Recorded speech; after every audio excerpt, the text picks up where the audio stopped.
wewe mfise peace genda tuje ni wariho nta stress genda ganje ubuzima bwanje roti gihe cose no stress in cross on freedom ubu nduwo ndiwe kuko ndiwe ni wariho ubu mpamagara ibitariho nk'ibiriho ubu mfise gusa imvuga itanga ubuzima ubu ndumuco umurika mu mwijima ni Kristo gusa we yankunze atanyigaramye ni Kristo gusa we yankunze atamihari ntamwanya wo gutakuraba the best rapper Coco John the fire ndaca the mystery nkomuravye te nobody can stop me nandumwe yogeza hageze wopinga aca yeruka haba muri GS barazikunda king amateka yanje barayazi yose call me Colin Sogo and I like my sogo hageze witamwo shika ngosora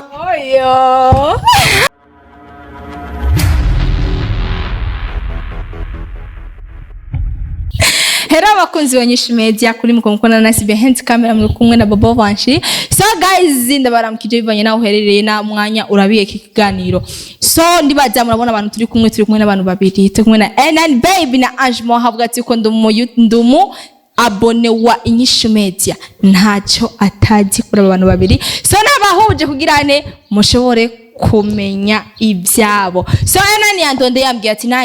nice naragutumye kwa Anjmoha umubwira ukuntu kunuko Anjmoha ico kinunze ico yana waragipost ndena narabonye inyishu yanyishuye ubu urekanze live twihurire tuyage nk'umuhungu nk'umukobwa tuyage nk'abastar tuyage nk'abantu bugurutse mu mutwe reka manze ndabahe imikoza Nyishu Media babanze barabaramutse avuga ati ndamukiza bakunze wa Nyishu Media basi Fresh? Yo, hello my people, it's your boy EL9 baby, the gangster rapper, aka the romantic boy, the king of trap, Mr. Non-Stop, yo.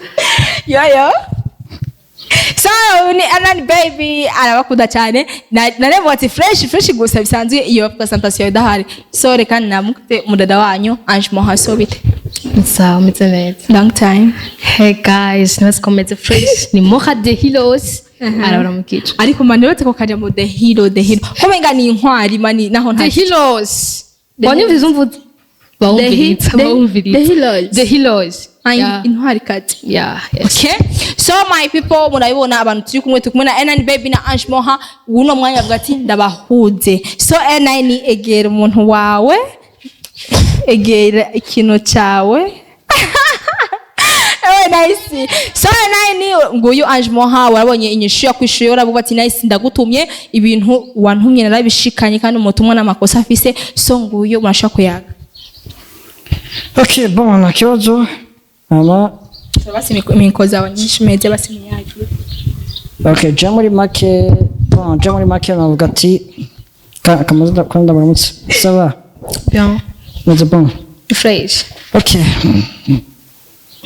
ndazi ya message nagutumye ambe hari message natanze kwa nice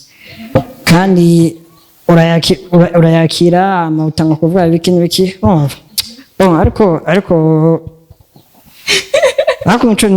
ariko nico guhanura nk'umugenzi birebe ibintu wavuze bijya sibi oya usubwa ngo sivyiza kuko uyu munsi nashatse kwerekana ko diserieux kandi kandi umva kandi n'ikindi kintu nuko musanze mu rugo kandi ni batike iwanyu kuba ari batike ibyo n'ibisanzwe ama n'ikindi kintu nombwira nkabiriya sinzi kuvugira muri kamera ngo meze gute biki no kandi n'ikindi kintu kubera yavuze na biriya bintu je ngira ndakubwira n'ikindi kintu no kumuha bacinda mureka uvuye ku biro naye uvuye ku biro nani je ndabwira je nice je ndabwira sinyuga ninginga ngira gute ibintu umuntu mubyati ingo yanse cyureka Anjmoha uvuze kwikire kandi baje hagati n'umuhave mu Rwanda bivuze kwiki rero nakwati je simembereze ndakubwira ati ndagukunda ukaca mbwira ati ndakwihojeje umviriza hajya umuntu aheba ico afise hama guheba ntiyahevye ahubwo baramuhebesheje nego ivyo atafise bon ndabwira bon ndabwira sukuvuga ngo waramhebesheje no niyo decision nagize Ndiriza umuntu arekura icyo afite mu ntoki hama iyo rero bidakunze kuri umva tuvugane nk'abantu bari intellectuel okay tuvugane nk'abantu bari intellectuel tuvugane nk'abantu bize so ndaza waciye ku ishuri warahejeje yes fresh tuvugane byanga buke dutuje turi pause okay urumva Jesu kuvuga ngo ibiki n'ibiki no urasuye kumugaya kandi ndamufatire umva hari icyo bego umujournaliste ninde donc mbabwira iyo umuntu ashikirije message iyo umuntu atanze message ikamushikira bakamenya utanguye kumugaya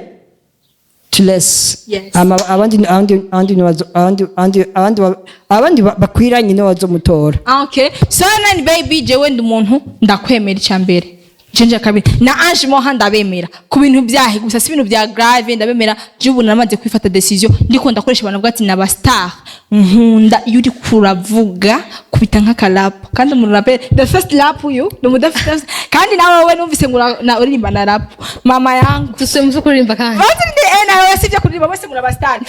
ni ku bintu yakuvuze ko Ange Moha ndakeneye kumushimbiza imbere ya kamera kubise rap Kola mwashira imbere ya kamera. Ko abantu usanga bagiye muri studio baba barinze kubandikira ngo bati mwiyemera. Je ndakeneye ahanyine mistari utarinze kwandika. Turagiye. Okay, umvela bya kwandika. Je kuvuga ibiki no. Urumva. Je kuvuga ngo ibiki no. Kwanza bonmengo kusha kwitwara nabi. No. Yaramvuze nabi ego nivyo nikindi kana afite droit yo kumvuga nabi. Urantinye basi. Sinagutinya. Okay, ko shobora kubwira. Bon, just uramutinya uyu numuraperi naho numudada kumbe n'abadada barashoboye. Nyuma bamumve Ange Moha ariko arakubita rap ariko kumbe na rap arashoboye. Twagiye and baby the first rapper the romantic boy kuno mwanya munyishurire Ange Moha ku kintu yagututse ngo nakaranga muntu ufise ngo wobuzinga okay no regala machango turabakobwa muri kuri sigura David yakanabwire ujya avuga ati umuntu afise droit yo ivyo avuga ashobora kumujija ukamubona okay ivyo nivyo bon ama nivyo bindi byo kuvuga ngo ibiki umva je usuvuga ngo ndamuponde ngo bivanye n'ivyamvuze umva je ndashobora gukora freestyle mugango ndamwishira ku vyavuze ngo freestyle yabaye mwemeze ku freestyle ya umve ninde aguta uwundi muri malevo cyangwa muri level again and baby okay yeah the best rapper Coco John the fire ndacane mistari nkomuravye te nobody can stop me nandi mweyogeza hageze wopinga aca yeruka haba muri GS barazikondekeng amateka yanje barayazi yose call me Kolansoga and I like my swagger hageze witamwo shika ngosora Alan Bebera mwemeje Ange Moha bwati kuri nani hi freestyle yiwe uranyemeje Ange Moha ndakwizeye your voice cyambere inkura mu byanje nunyize already are you ready muri we mfise peace gender 2J ni wariho nta stress gender kanje ubuzima bwanje roti gihe cyose no stress in crossed on freedom ubu nduwondiwe kuko ndiwe ni wariho ubu mpamagara bitariho nkibiriho ubu mfise gusa imvuga itanga ubuzima ubu ndumuco umurika mu mwijima ni Kristo gusowe yankunze atanyigaramye ni Kristo gusowe yankunze atamihari ntamwanya wo gutakuraba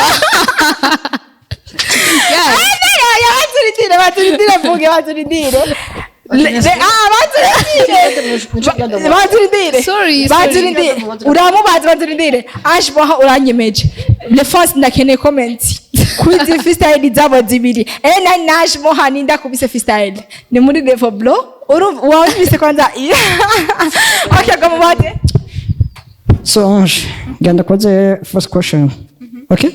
bon urimba gospel ikinjiramo Charles ndakiririmba